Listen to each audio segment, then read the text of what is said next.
Olá a todos, sejam bem-vindos a mais um episódio do podcast da Papel Jurídico. Hoje nós iremos discutir sobre um tema que é muito atual a todos, a questão do home office. Estamos trazendo uma super convidada, colaboradora de longa data da Papel Jurídico, a Daniele Pena. Ela é treinadora de executivos e de empresas, especialista em liderança, consultora sistêmica e responsável por programas de educação corporativa. Oi, Dani, tudo bem? Seja bem-vinda novamente a Papel Jurídico. Ei, Lucas, muito boa noite. Nossa, que com essa apresentação aí eu preciso falar mais nada. Já disse tudo. Exatamente. E você nos conhece, sabe que somos bem objetivos, né? Nós sempre vamos direto ao ponto. E aí, o que é que nós fizemos? Nós montamos um roteiro para nos guiar por esse bate-papo e acabamos reunindo algumas das principais dúvidas dos nossos ouvintes a respeito do tema. Eu queria começar, Dani, trazendo uma questão que é a sensação de esgotamento. Eu falo no geral, né, não só profissionais da área jurídica, mas como um todo, nós estamos sentindo um sentimento muito comum a todas as pessoas, que é a questão de esgotamento. Como que nós podemos minimizar isso no home office? Então, Lucas, tem algumas possibilidades. Eu acho que é uma realidade, né, que a gente está vivendo esse momento de esgotamento. Inclusive, já estão saindo pesquisas, sendo publicadas pesquisas, de que não é só o esgotamento. Na verdade, nós estamos com um nível maior de estresse. A gente está com uma quantidade enorme de executivos que entraram em burnout, né, que é esse esgotamento extremo pelo excesso de trabalho. Nós estamos com pessoas que estão sentindo, inclusive, depressão por falta de contato físico. Então, esses foram alguns dados que saíram na pesquisa da Oracle Intelligence. Depois eu posso disponibilizar o link aí para vocês da pesquisa. E o que ele mostra para a gente é que esse é um momento muito atípico, né, que nós estamos vivendo. É um momento em que todos nós fomos forçados, literalmente, a ficarmos em casa, a ficarmos isolados. E a gente não está acostumado a isso. A gente está acostumado, na verdade, a sentar com as pessoas, a discutir com as pessoas, né? A ir para um barzinho, tomar uma cerveja, a tomar um café na hora do almoço. Ou seja, nós somos seres humanos de relações. E o que aconteceu com a pandemia? Nós somos obrigados a nos isolarmos. E claro que isso tem efeitos, né, nesse processo aí de esgotamento, estresse.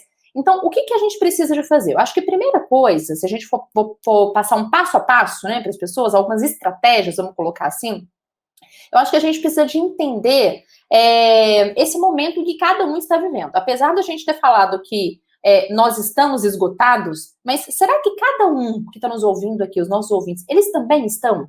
Será que eles estão passando por ansiedade? Será que eles estão passando por estresse? Eu estou fazendo pesquisas em várias empresas agora, que eu estou dando treinamento, e eu pergunto para as pessoas, como vocês estão se sentindo? Escreva para mim 3 palavras. E sabe quais são as palavras que mais surgem? São medo, ansiedade e insegurança. Então, eu acho que a primeira coisa é a gente mapear e falar o seguinte, peraí, como é que eu estou me sentindo? É entrar em contato com isso, né, para você poder compreender o seu momento. E a partir dessa autoanálise, né, desse momento em que você compreende como que eu estou vivendo, o que eu estou sentindo nesse momento, eu consigo entender que tipo de ajuda eu preciso buscar. Então, pode ser que para umas pessoas, fazer um exercício físico, voltar para a academia, né, com todas as suas precauções, devidas precauções, impacte positivamente nesse nível de estresse, nesse nível de ansiedade. Para outras pessoas, será necessário revisitar o seu propósito, entender de fato o que nesse momento, né, mudou em termos de propósito, quais são os valores, o que eu não estou vivenciando em termos de valores nesse momento. Então, para outras pessoas, eu vou ter que, na verdade, olhar para a minha vida, entender se eu estou no caminho certo, que mudanças eu preciso fazer e como que eu vou fazer essas mudanças. Para outras pessoas, faz muito sentido começar a escrever, gravar palestra, tanto que surgiu um boom aí, né, de pessoas gravando lives. Por quê? Eu acho que é uma forma que as pessoas encontraram de extravasar. Então, existem alguns componentes que já foram estudados que minimizam o estresse, minimizam essa sensação de esgotamento. Então, um primeiro deles é praticar atividade física.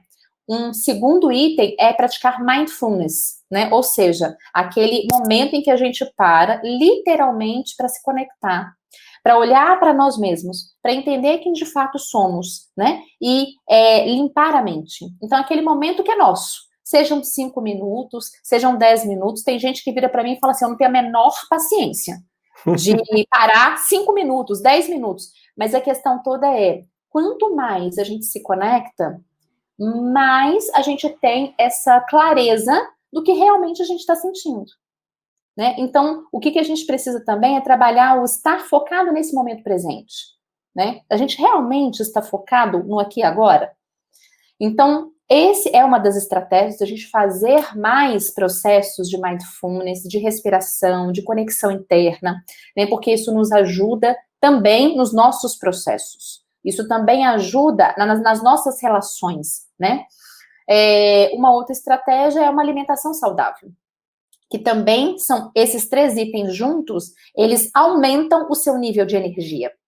E além disso, se você está entendendo que o processo que você está vivendo é muito pesado, eu acho que nós temos que procurar a ajuda de um processo terapêutico, né? De alguém que possa de verdade te ajudar a passar por isso de uma forma mais fluida, mais conectada. Então, tem pessoas que vão conseguir fazer isso, eu acho, acredito, né? Sozinhas. E tem pessoas que precisam de um apoio psicológico para lidar com esse momento. O que a gente precisa de entender é, se eu fiz tudo, né, se eu já melhorei minha alimentação, se eu estou na atividade física, se eu estou praticando mindfulness, né, se eu estou organizando minha agenda e saindo no horário, isso também é uma coisa muito importante, a gente cumprir com o nosso horário de trabalho. Por quê? Porque o esgotamento também é um ciclo. Então, se eu trabalho muito, né, além do meu horário, vou dormir tarde, no outro dia de manhã, eu ainda não me recuperei desse processo. Então, cumprir com a minha jornada de trabalho. E se eu perceber que, de fato, isso não está melhorando ou amenizando o meu nível de estresse, eu preciso procurar uma ajuda. Então, eu acho que nesse momento, a gente precisa se abrir para essas possibilidades. E entender que, muitas vezes, sozinho, a gente não consegue, né, mudar, a gente não consegue fazer esse processo de passar por esse momento que tem sido muito difícil para muitas pessoas. Então, eu acho que essas são algumas estratégias que nós podemos adotar, e sempre lembrando que quando a gente não consegue, eu tenho aí uma gama enorme de profissionais que podem me ajudar a passar por esse processo aí de uma forma mais conectada, mais leve, né? O que eu acho que a gente não pode é simplesmente falar, não, eu não vou fazer, eu vou continuar sofrendo. Não, a gente precisa realmente de entrar em contato com a gente e, de fato, procurar essa ajuda, né? Caso a gente não consiga, claro. Você trouxe, eu acho que pontos muito importantes para a questão da condição física e mental, né, em termos de disposição de trabalho mesmo, em regime de home office. E eu queria saber, no contexto geral do home office, quais são as dicas que você pode nos dar para trazer maiores resultados e melhores resultados também, né? Tanto em termos quantitativos como em termos qualitativos de trabalho. Tá, então vamos pensar o seguinte: todos nós precisamos ter muita clareza de qual é o nosso objetivo. Do que a gente quer quando a gente pensa em carreira, se eu sou dono do escritório, o que eu quero com aquele escritório, né? Qual é o meu objetivo? Qual é o resultado final de todo o trabalho, do que eu estou fazendo?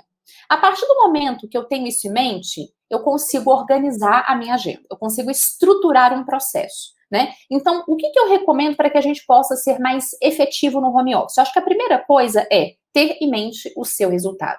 O que você quer atingir? Então, se você é autônomo, tá, o que você quer atingir enquanto autônomo? Eu sou dono do escritório, o que eu quero atingir? Ter isso muito claro e escrito. Depois que a gente faz esse processo, o interessante é, tá, o que eu vou fazer para atingir esse resultado? E como eu preciso me programar, né, dia após dia para atingir esse resultado. Então, se eu tenho que trabalhar uma delegação, se eu tenho um time, eu preciso ter muito claro o que cada um daquele time vai entregar enquanto resultado para fazer um bom processo de delegação, né? Se eu sou o gestor daquele time, eu preciso também, junto com a minha agenda, fazer um trabalho de acompanhamento desse time. Então, o que esse time está entregando, como que ele está entregando? E é muito importante que a gente, então, entenda como montar uma agenda, como estruturar uma agenda. Então, a gente faz como? A gente planeja cerca de 50% a 70% da nossa agenda. Pensando que a gente tem que atingir aquele resultado, talvez no final do mês. Tem pessoas que gostam de planejar resultados por semana, porque elas têm a clareza, né, de atingir aquele resultado. Mas eu recomendo muito em planejar.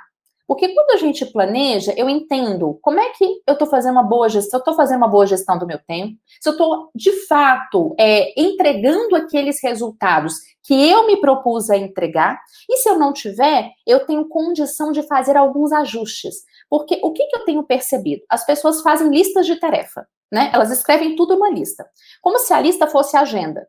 O problema todo é que a lista não é a agenda. E ali você começa a simbolar, por exemplo, o prazo está vencendo. Aí você vai lá e fala assim, nossa, isso aqui é para amanhã. Só que essa demanda na sua lista de tarefas está lá embaixo. Você tem ainda mais 10 tarefas lá em cima. Aí você começa a riscar. Aí isso aqui está pronto. Aí você começa a ficar louco. Nossa, tem isso aqui para fazer, mas eu não fiz nem essas 10 tarefas aqui. Isso é muito comum.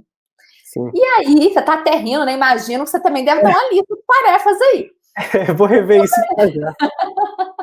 O problema todo é que a lista não pode ser a sua agenda. Você precisa ter uma lista e precisa ter uma agenda, né? E a agenda, você planeja a sua agenda muito focada no resultado que você quer atingir. Então, peraí, desses itens que são importantes aqui, eu tenho um prazo, né? Eu tenho um processo. Então, ele tem um prazo para ser cumprido. Qual é o prazo? E aí eu organizo e estruturo minha agenda baseado nos prazos e nos resultados que eu quero atingir. Então eu pego daquela lista e eu começo a classificar. Eu tenho uma lista, eu preciso classificar essa lista. Como que eu faço? Pego o item 1. Olha lá, tenho que fazer esse ponto aqui. Aí eu coloco na minha agenda. Para quando que eu tenho que fazer isso? Ah, é para terça-feira? É para quarta, ou terça, quarta e quinta?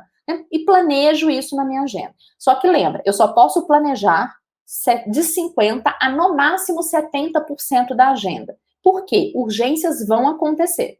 Se eu planejo a minha agenda inteira, eu com certeza não vou conseguir cumprir todos os itens da agenda. E aí eu começo de novo a ficar frustrado, ansioso, eu começo a ter que compensar à noite algo, né, que eu planejei para fazer durante o dia.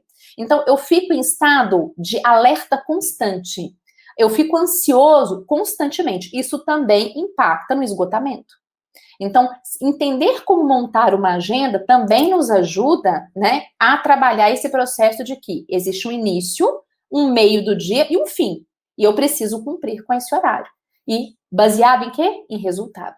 Então, a estratégia é, pega a lista, classifica essa lista, separa 3 momentos durante o dia de 5 minutos e vai lendo. Esse item aqui, eu posso colocar tal dia. Esse item aqui, eu posso colocar tal dia. E eu sempre brinco com as pessoas o seguinte, se você planejou para poder classificar essa lista, né, para colocar essa lista na agenda, 3 momentos no dia, 5 minutos, cronometra. Cronometra. Porque na hora que vencer o tempo do cronômetro, você já classificou uma parte, aí você volta para poder trabalhar. Chegou na hora do almoço, continua classificando. E colocando as coisas na agenda, né? Deu tempo? Para a classificação, volta a trabalhar ou sai para almoçar. Então, o que vai acontecer se a gente faz esse processo constantemente? Primeiro que nada fica parado. Você consegue fazer uma checagem de tudo, tirar isso da lista e ir para a agenda.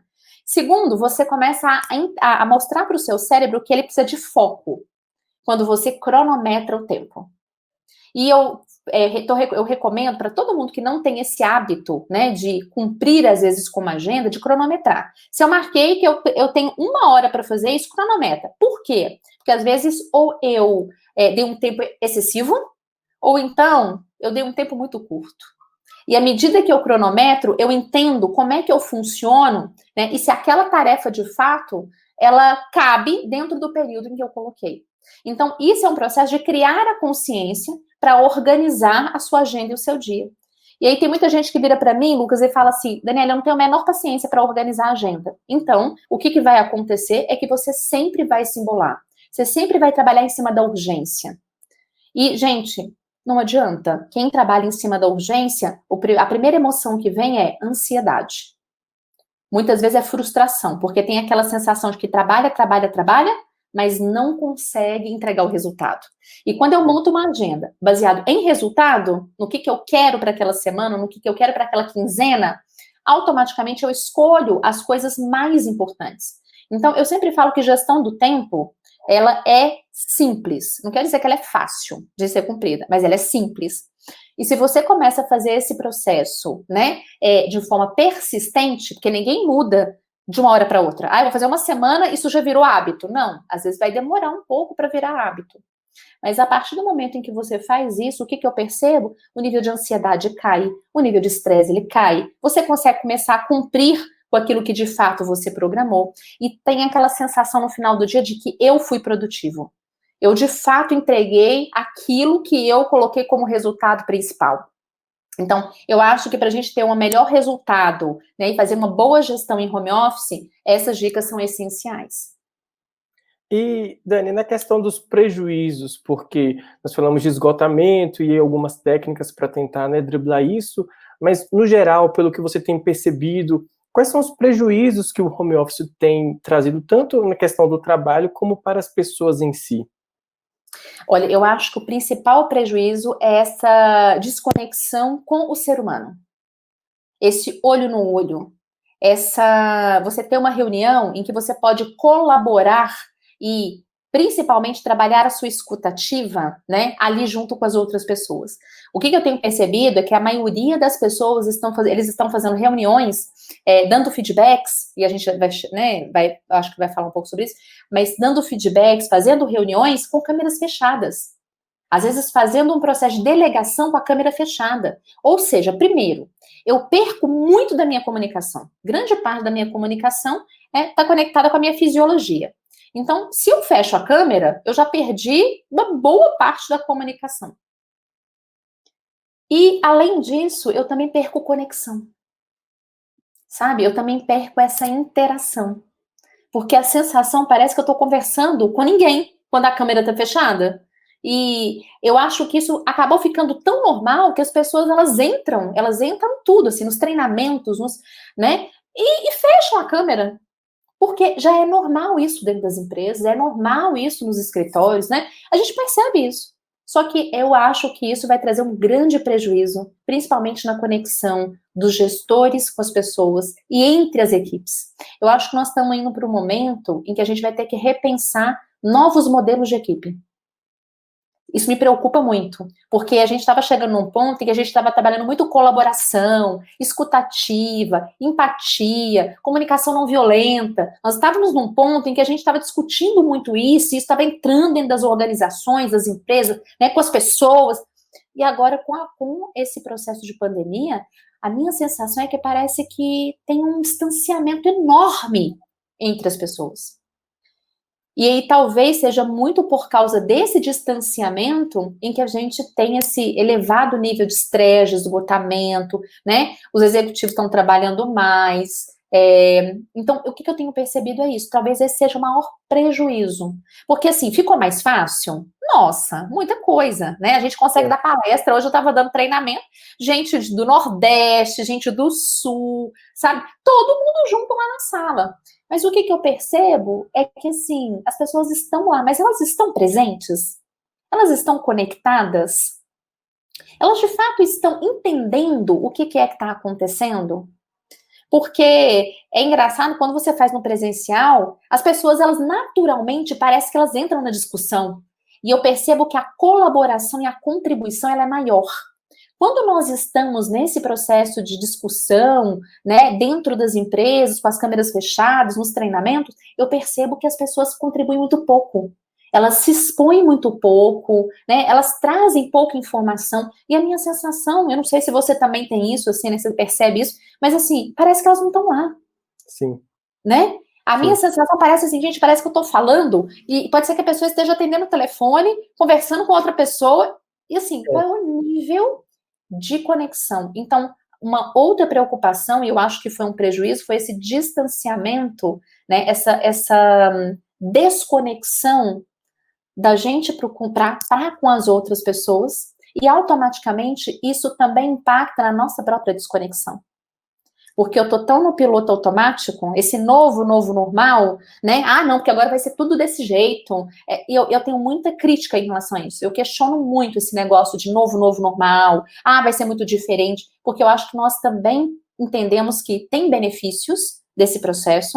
Tudo ficou mais fácil. A gente consegue acessar muita gente no mundo inteiro, inclusive. Mas a gente tem um prejuízo da presença, da conexão, será que a gente está colaborando de verdade? Será que a gente está inteiro nesse processo de discussão? Será que as pessoas estão me ouvindo? Então, isso é uma coisa que eu tenho percebido, que além da doença, além do esgotamento, do estresse, essa desconexão. E assim, uma sensação de que as pessoas estão falando menos, estão se expondo menos, estão conflitando menos, né? E quem disse que o conflito é ruim? Então, parece que todo um trabalho que a gente vem fazendo, né, com as pessoas, ele nesse processo, ele se distanciou, assim. E eu fico muito preocupada. Eu fico muito preocupada com isso, porque são essas habilidades que vão nos distinguir das máquinas no futuro, né? No futuro muito próximo. Então, nós estamos num processo de mudança exponencial, das máquinas fazerem, através dos algoritmos, uma série de trabalhos que vão ser extintos daqui a alguns anos, e acho que isso vai acontecer muito próximo, né? E o que nos distingue das máquinas? A nossa habilidade de comunicação, a nossa escuta ativa, a nossa capacidade de comunicação não violenta, a nossa capacidade de fazer gestão de conflitos. E o que nós fizemos agora na pandemia? A gente se distanciou dessas principais habilidades. Evitou, né? Exato. E a inteligência emocional, né, a gente, é um tema tão falado já há muito tempo, desde 2005 entra aí no rol das 10 maiores habilidades que todos nós precisaremos ter de acordo com o Fórum Econômico Mundial, e agora ela está em voga, mas assim, as pessoas não estão entendendo o que elas estão sentindo, não está dando abertura para isso, porque eu acho que tem essa desconexão, sabe? Se eu desconecto do outro, eu também acabo me desconectando de mim mesmo. Então, essas são as minhas grandes preocupações. E uma outra preocupação que eu tenho bastante é das pessoas que estão sozinhas. E eu tenho conversado muito nas empresas, porque essas pessoas que estão sozinhas são pessoas altamente produtivas, mas elas são solitárias, e o índice de solidão também aumentou. Então, como é que a gente conversa sobre solidão? Às vezes a gente vai falar, eu coloquei outro dia no Stories, um monte de gente pipocando, falando assim, olha, ninguém tem coragem de falar isso, ninguém comenta sobre isso, né? Todo mundo tá se sentindo sozinho, quem tá morando sozinho, quem tá sozinho. Uhum. E são altamente produtivos, mas o que isso está impactando na saúde, nas emoções e com quem eu tô conversando sobre isso? Então, eu acho que esses são temas que a gente precisa de levar para o nosso dia a dia, porque o processo vai exigir isso, e quem não se conectar com esses comportamentos que são essenciais, vão perder, inclusive, eu acho, mercado. Porque daqui a alguns anos, eu nem falo daqui a muitos anos, mas daqui a muito pouco tempo, são essas as principais habilidades que vão nos distinguir. Eu tenho a impressão, às vezes, não sei se você tem a mesma impressão, de que as pessoas, às vezes, têm um sentimento de eu vou esperar isso acabar para ver como é que vai ser e o que eu vou precisar fazer a partir disso. Até lá, eu estou seguindo como está sendo. E eu acho que não está acontecendo essa preparação para o que vai vir depois. Porque não tem como a gente ter certeza de que vai ser como é hoje. Né? Possa ser que existam transformações, como você mencionou, que irão pegar muita gente de surpresa. E aí não vai ter essa preparação que realmente vai ser muito exigida. Você mencionou um aspecto, que é a questão de, às vezes, participar de uma reunião com a tela fechada e fazendo outra coisa, etc. E eu tenho percebido muito isso também, que as pessoas, no geral, eu acho que elas têm uma sensação agora de que elas podem fazer tudo ao mesmo tempo. Então, se eu estou em casa, em home office, o céu é o limite. E aí, responde e-mail, atende telefone, responde WhatsApp, escreve texto e grava vídeo e redige termo e tá nessa questão. Eu queria ver o que você pensa a respeito disso e como que a gente pode minimizar e se organizar melhor em relação a isso. Tá. Primeiro, uma coisa que é muito interessante é que, assim, de acordo com a neurociência, né, isso tem pesquisas científicas que já foram publicadas, não existe multitarefa. Nós não conseguimos fazer várias coisas ao mesmo tempo. E a gente, nos cursos que eu dou de gestão do tempo, tem uma dinâmica que eu uso, que é da Universidade de Yale, que ele mostra exatamente que se você presta atenção em mais de uma coisa, você começa a perder tempo ao invés de ganhar. Isso porque você divide o seu foco. Então, ora eu estou prestando atenção em uma coisa, ora eu estou prestando atenção em outra. E quando você divide o seu foco, existe um grande problema. A gente tem chance de erro, então o nível de erro ele aumenta, né? A proporção em termos de erro ele aumenta, e o tempo que você gasta para poder retomar aquela tarefa que você tinha iniciado, mas parou para poder atender um telefone, parou para poder responder um WhatsApp, você demora cerca de 12 a 15 minutos para voltar no mesmo processo de concentração antes, né, de ter parado aquela tarefa. Então, se a gente for colocar na ponta do lápis, em termos de tempo, nós estamos perdendo muito mais tempo do que ganhando quando a gente acha que está fazendo um monte de coisa ao mesmo tempo. Além da perca de foco e do nível de concentração e da chance de aumentar o erro, a gente também tem um outro problema. Isso gera estresse, né? E gera aquela sensação de que eu comecei e não terminei nada. Um monte de coisa em aberto. E esse é um problema, porque nós vamos começar a ficar e acostumar a ficar com um monte de ciclos de coisas que nós começamos e ainda não terminamos. E no geral, quando eu converso com as pessoas, isso leva ao desespero. Então, de verdade, eu não sei se fazer muitas coisas ao mesmo tempo, né, traz mais benefícios ou prejuízos. Eu tenho acompanhado, lido e feito, né, os atendimentos com os executivos, e o que eu tenho percebido? Tem muito mais prejuízos em ser multitarefa do que benefícios. E aí, eu acho que tem uma coisa que é muito importante, isso é uma estratégia que a gente pode usar exatamente para trabalhar esse processo de foco e concentração. Vamos imaginar que tem uma pessoa que precisa escrever um processo, tá? Então, dependendo do processo, demora horas, né? Sim. 2, 3, 4 horas escrevendo um processo. É humanamente impossível, né? Tem pessoas que conseguem, dependendo do nível de concentração e do nível de atração, porque às vezes você está tão atraído por aquele caso, você está tão empolgado, que você vai direto. Maravilha. Mas a maioria dos seres humanos, né, a maioria dos mortais, chega em determinado momento que tudo dói. A coluna dói, né? O braço dói, o pescoço dói. E você tem que, de alguma forma, se desconectar daquilo para dar um tempo para você. E aí, o que eu sugiro? Que a gente pegue essa tarefa, que vai demorar, e a maioria de nós sabe mais ou menos quanto tempo eu gasto, né? Então, o que eu sugiro? Se você gasta 4 horas para fazer uma tarefa, subdivida essa tarefa em tempos menores. Tempos de 30 minutos. Como se você estivesse fazendo vários ciclos, de início, meio e fim. Então, divida essa grande tarefa em pequenas tarefas, e entre os tempos, você consegue olhar seu e-mail, responder o WhatsApp, né? Mas você precisa de um tempo de concentração para entrar num estado de flow, que é o estado de atenção plena, né? O estado de profundo foco. E geralmente a gente só entra em estado de flow mais ou menos de 10 a 12 minutos que nós estamos fazendo a tarefa. Sem parar, ou seja, de total concentração. Então, se eu tenho um ritmo que eu consigo ficar, por exemplo, 1 hora sem problema, porque eu entendo que eu entro em estado de flow e fico focado, eu posso dividir em tempos maiores. Agora, se eu sou aquela pessoa que dispersa, que o telefone toca, eu já vou pegar, que eu olho como é que tá minha rede social, que hoje é uma, né, eu também atendo advogado, e tem muito isso, assim, o telefone apitou, não, tem que atender porque pode ser um cliente, né? Coloco lá, eu vou olhar como é que tá minha rede social. Então, se você é uma pessoa que tem um processo e você dispersa muito ao longo do dia, o que você pode fazer? Janelas de tempos menores. 30 minutos, 40 minutos. E aí, o que você vai ter que trabalhar é disciplina. Eu vou ficar aqui, tira uma coisa que eu recomendo, tirem os alertas do telefone. Então, cada vez que você para o que você está fazendo, olha o alerta, lê o que está ali e volta, você tem que ler o processo de novo, ou pelo menos uma boa parte dele para você voltar o processo de concentração. Isso a gente perde tempo. Então, divida em janelas, início, meio e fim. Finalizou? Aí você vai lá, cronometra. Vou ficar 20 minutos no celular. Cronometra, porque vai apitar e você vai falar assim, nossa, já passaram 20 minutos? Uhum. Vou organizar meu e-mail, né?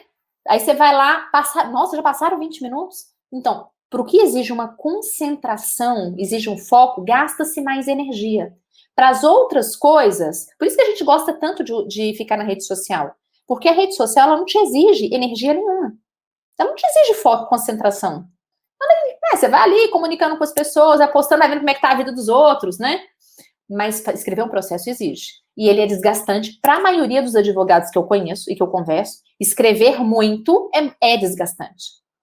Então, subdividir em tarefas menores. Se você dispersa muito, diminua o tempo, mas cronometre, sabe? Faça um trabalho assim, disciplinado. Depois que vira hábito, fica muito mais fácil. E eu acho que essas são algumas dicas para que a gente possa, de fato, ter uma boa produtividade. E aproveitar o nosso tempo, né? Porque é muito precioso, para que a gente possa ser produtivo. Para não ter aquela sensação assim, puxa vida, no final do dia. Eu trabalhei, fiz, mas não fiz nada. Exatamente. Conheço muitas pessoas que estão vivenciando esse sentimento diariamente nessa pandemia. E essa é uma questão realmente muito complicada e importante. Agora, do ponto de vista dos gestores, quais são as dicas? O que é que você acha que pode ser feito na condução de equipes durante o regime de home office? Como que é essa questão? Vamos falar um pouquinho, então, da gestão, né? Uma coisa que eu acho é que o gestor ele precisa destinar tempo na agenda para conversar individualmente com as pessoas.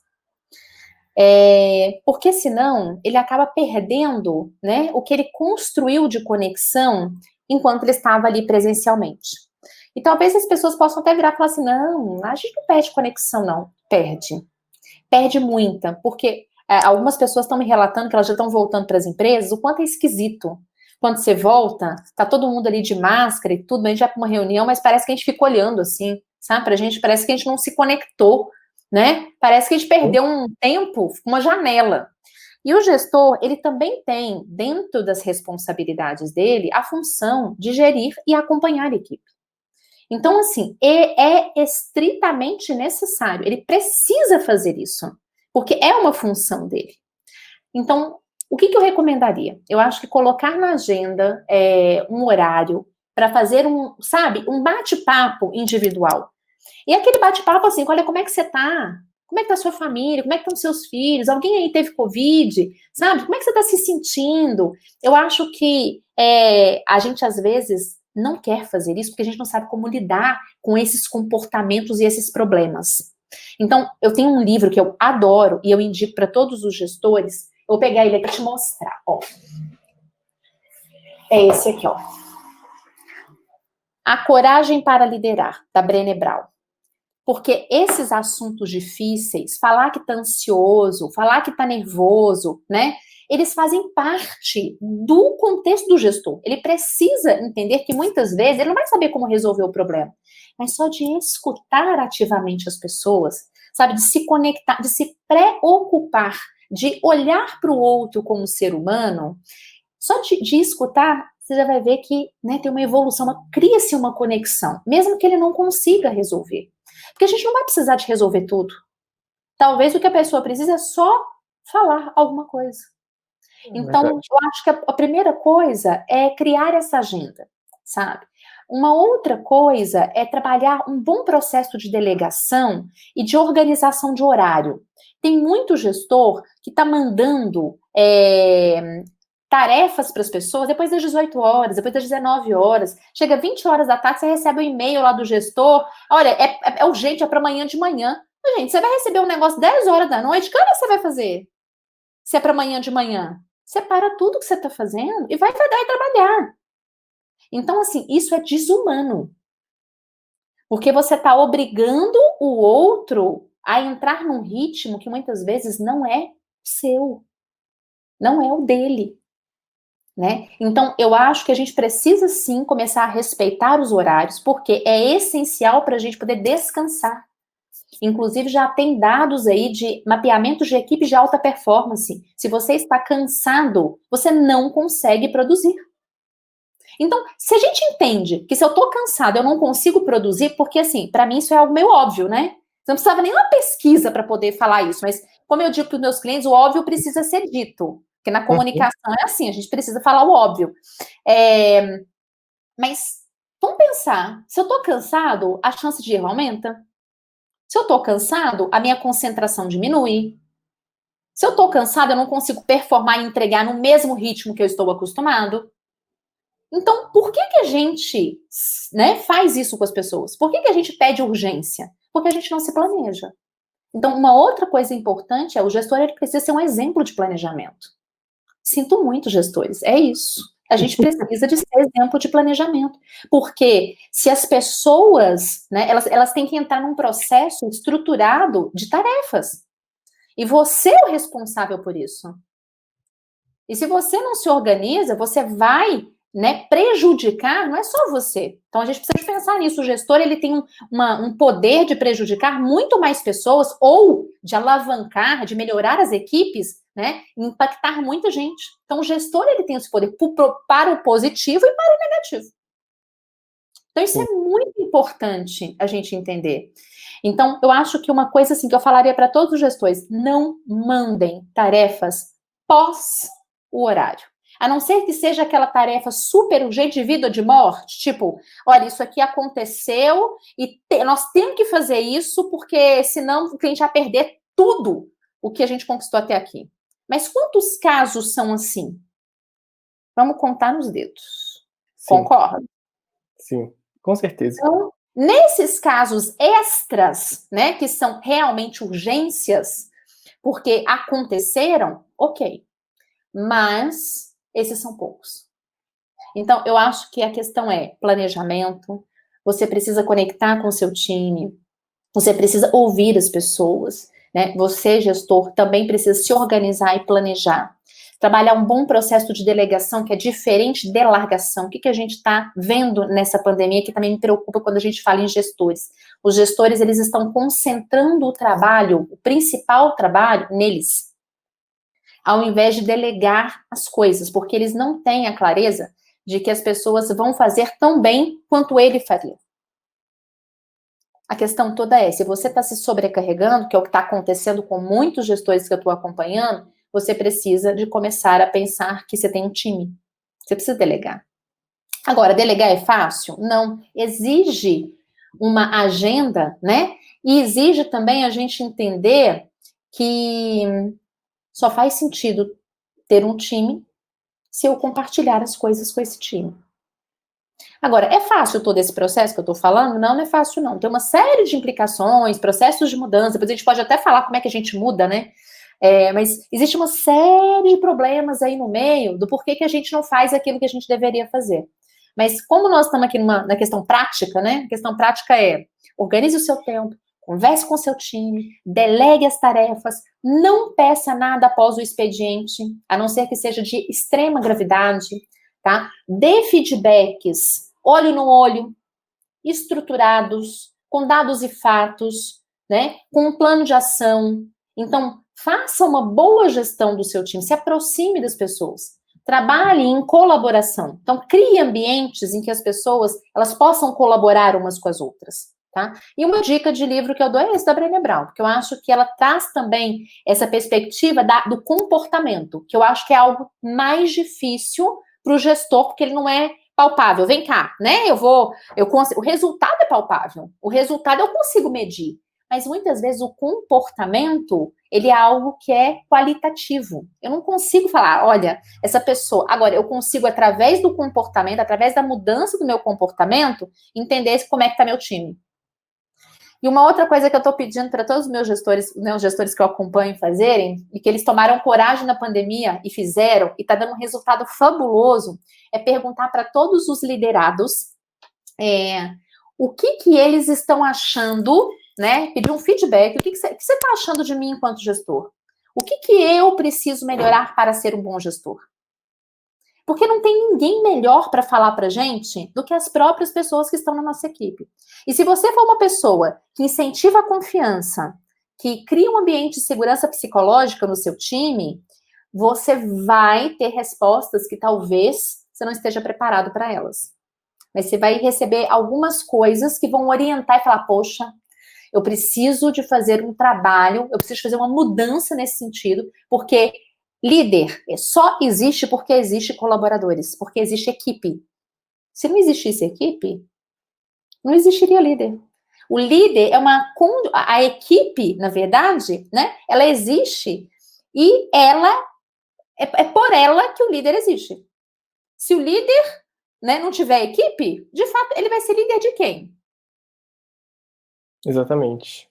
Então, eu fico brincando que são os papéis da nossa vida, né? A gente só é esposa ou só é marido porque existe uma outra pessoa junto com a gente, relacionamentos. Você só é pai porque tem um filho.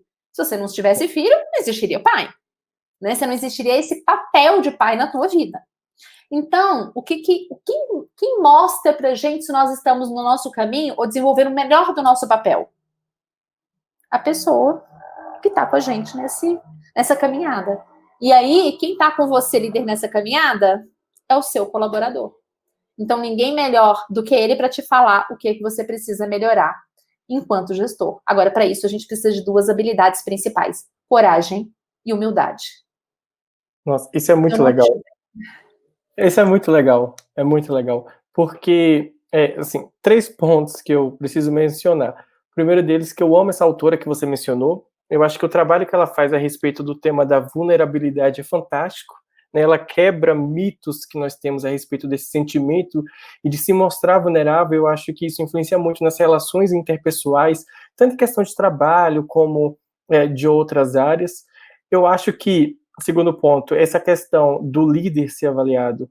Nós pensamos numa avaliação de cima para baixo. É sempre o líder que avalia quem está com ele na equipe, mas nunca a equipe avalia o líder. Né? Nós temos um sentimento de hierarquia, não sei se por tradição ou se por mentalidade de negócios mesmo, mas nós geralmente começamos a olhar para cima e não olhar de cima. Eu acho que essa virada é muito interessante. E aí, já pegando um gancho no terceiro ponto, essa questão do líder conversar, né? Você falou que indica muito para os seus clientes essa escuta, essa troca de experiências e enfim, de pensamentos entre a equipe. Um ponto que eu considero fundamental, e eu acho que adquiriu maior importância ainda durante a pandemia e o regime de home office, é a questão do feedback. Porque, seja qual for o trabalho, o feedback é sempre importante, né, para a questão de direcionamento, de controle, etc. E o que você pode dizer a respeito da questão do feedback durante o home office? Então, feedback é um negócio que eu amo, né? Porque eu acho o seguinte: primeira coisa que nós temos que pensar em relação ao feedback: não existe feedback positivo e negativo. A gente precisa anular isso da nossa vida. Todo feedback é positivo. Todo. Então, a gente só tem 2 tipos de feedback: o de reconhecimento e o de mudança de rota. E o que é a mudança de rota? E aí, por isso que eu acho que é interessante, porque a gente muda completamente o nosso modelo mental quando a gente entende que o feedback ele é positivo. Né? Porque a gente está reconhecendo pelo trabalho, pelo desempenho, e o outro porque a gente está simplesmente ajustando a rota das pessoas para que ela chegue no resultado melhor para a organização. Então, é por isso que eu gosto do ajuste de rota, porque ele não fica pessoalizado. Não é você que é desse jeito. Você está fazendo algumas coisas que estão te desviando do foco em que é importante você estar dentro da organização para atingir o resultado. E essa perspectiva, essa mudança de modelo mental, ela já traz para a gente, né, um melhor acolhimento do que é o feedback. Porque a gente, aqui na nossa cultura, a gente tem uma questão muito ruim, um relacionamento muito ruim com o feedback. Porque todo mundo, quando você chega assim, fala: eu vou dar um feedback. O que as pessoas entendem? Que elas estão recebendo um feedback. Todo mundo. Você pergunta assim: nossa, meu marido falou que vai me dar um feedback. Nossa, ferrou. Vai ser só coisa ruim, né? E as pessoas geralmente associam esse ruim a elas. O que a gente precisa primeiro separar é que o feedback não tem a ver com a pessoa, ela tem a ver com o comportamento, com a tarefa, com o que ela está fazendo naquele momento, que está divergente ou não está dentro daquilo que ela precisaria de fazer para chegar no resultado, no nosso resultado. E tem uma estrutura de feedback, né? E qual que é essa estrutura? Primeiro você vai falar para a pessoa o que é que ela precisa mudar. Tá? Então, e geralmente a gente é muito genérico. Você é uma pessoa que não é boa em comunicação. Tá, mas eu não sou boa em nada de comunicação? Não, talvez naquela reunião que eu presenciei, eu percebi que você explicou demais um tema e que as pessoas começaram a ficar meio que desconfortáveis. Elas começaram a abrir boca, pararam de prestar atenção. Então, o que me levou a entender que você pode estar explicando demais aquele tema e você pode ser mais direto no seu processo de comunicação. Olha como é que muda, né? Você falar assim: você é uma pessoa que não é bom comunicador e aquela situação específica. Eu estou percebendo em alguns dos eventos que eu estou acompanhando, né, ou alguma das reuniões que eu estou fazendo com você, você está se estendendo e está repetindo demais aquilo que não precisaria ser repetido. A pessoa entende, ela compreende. E aí, o próximo passo, quando você traz a clareza, né, o que é que você precisa mudar, você vem para os dados e fatos. A reunião de tal dia aconteceu isso, a reunião de tal dia. O que eu percebo, ô Lucas, é que as pessoas não trazem os dados. Ah, você é uma pessoa que precisa melhorar a sua gestão do tempo. E larga a pessoa, sabe? Olha, você precisa melhorar a sua gestão do tempo. Organiza aí, você precisa se organizar mais. Isso não é feedback. Feedback tem essa estrutura do o que você precisa trabalhar com a pessoa, o que ela precisa entender, qual é o ponto que ela vai mudar, quais são os dados e fatos e quais são os impactos. Ou seja, eu peguei esse exemplo da comunicação. Então, eu vim te acompanhando em tal reunião, em tal reunião, em tal reunião com os nossos clientes, né? E eu percebi que você, muitas vezes, vai num tema, na hora que você está quase fechando, você está voltando de novo, explicando tudo novamente. Nesse momento, as pessoas começam a abrir boca, nesse momento, as pessoas começam a dispersar, e você acaba perdendo o seu tempo e o tempo delas. E isso gera um impacto muito grande, porque o que elas vão querer fazer com a gente? Elas começam a ter preguiça de nos receber. Então, esse é o impacto. Elas começam a ter preguiça, elas começam a evitar que todo mundo participe da reunião, né? Elas começam a dispersar e a mexer no celular, o que é ruim também para o nosso tempo. Então, você traz os dados e aí depois você monta o que a gente chama de feed forward, ou seja, qual é o foco para o futuro? O que você quer fazer diferente a partir daqui?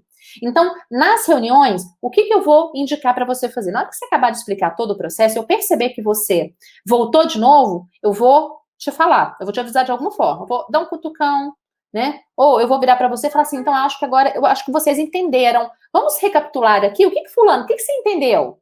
E aí, se a pessoa te explicar o que ela entendeu, você pode simplesmente, né, parar, porque as pessoas já compreenderam. Então, você pode usar algumas estratégias, seja checar se a pessoa compreendeu, seja o outro que está junto com você te ajudar, né, dar uma dica, fulano, ó, já passou.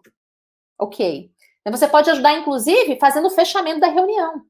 Ó, eu vou recapitular aqui rapidamente tudo que fulano falou, foi isso, isso, isso, isso.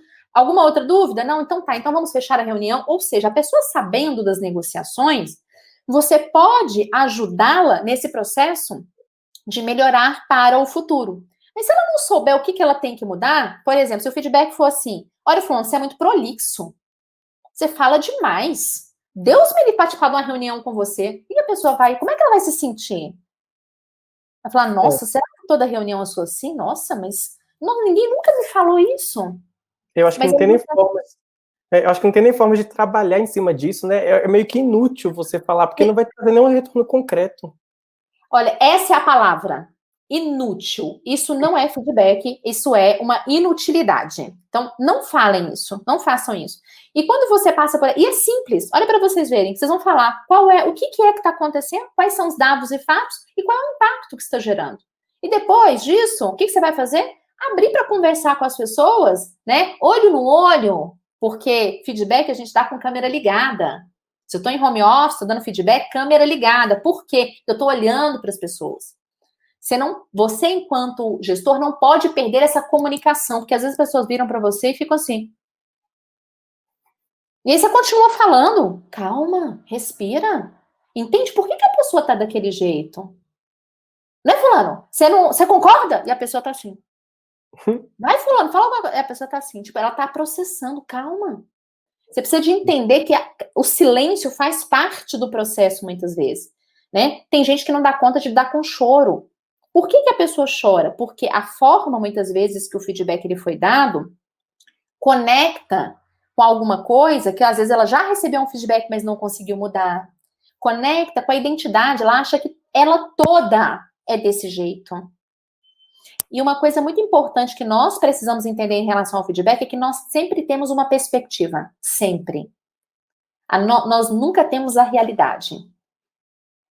E essa questão da perspectiva é interessante porque Nós temos vieses, nós temos crenças, nós temos o nosso modelo mental, nós temos as nossas habilidades e talentos, que são completamente diferentes do outro.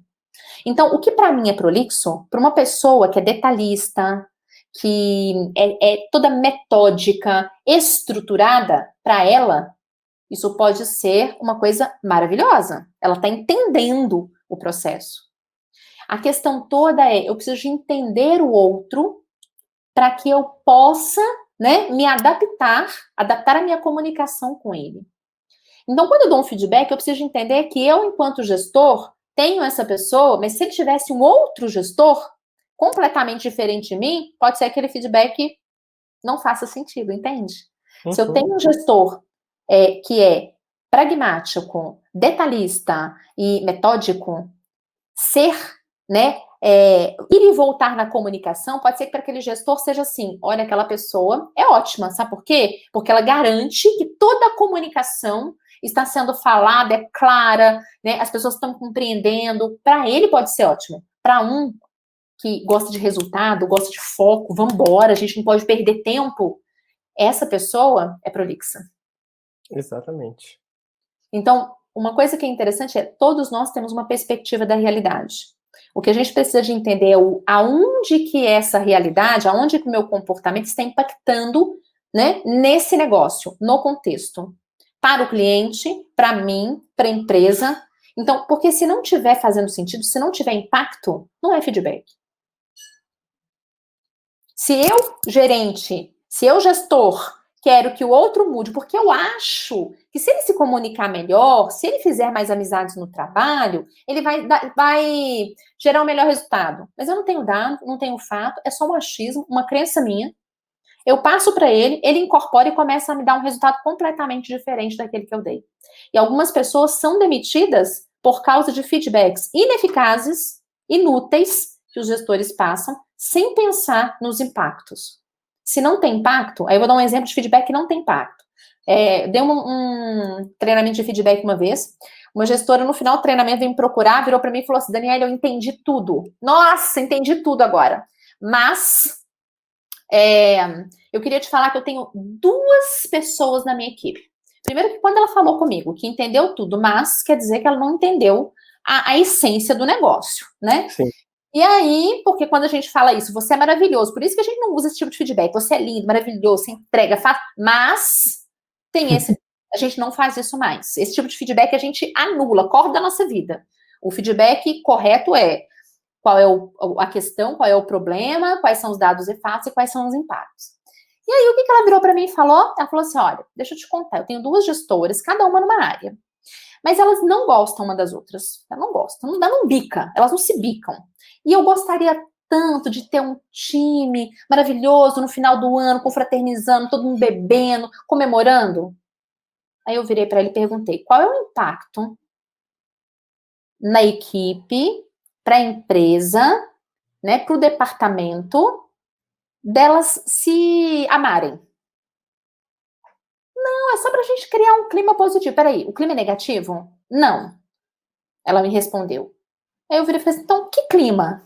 Não, esse clima de ser amável, se abraçar. Eu falei, ó, deixa eu te contar. No trabalho, a gente não precisa amar as pessoas. Você precisa respeitar. E o que eu quero saber é, elas se respeitam? Sim, totalmente. Então, minha filha, amar é seu. Isso não é feedback. Entende? Você não vai conseguir virar para outra e falar assim, você precisa amar uma outra, olha, coraçãozinho, você precisa lá sentar, tomar espumante, champanhe junto. Olha, de verdade, gente, a gente precisa mudar muita coisa na nossa vida. Não vamos começar a criar, né, mais coisa para as pessoas mudarem que não faça sentido para o negócio. Então, o feedback dentro do ambiente de trabalho, ele precisa gerar impacto positivo no negócio, nas equipes, para o cliente, né? Se isso fizer só vontade do gestor, isso não é feedback. E você pode, inclusive, estar prejudicando a sua equipe dando esse tipo de feedback, e como você muito bem disse, adorei a palavra, é inútil. Dani, eu nem sei, eu nem tenho palavras para descrever essa aula que você deu. Foi muito além do que esperávamos, né? Já sabíamos que seria algo grande, mas superou toda e qualquer expectativa.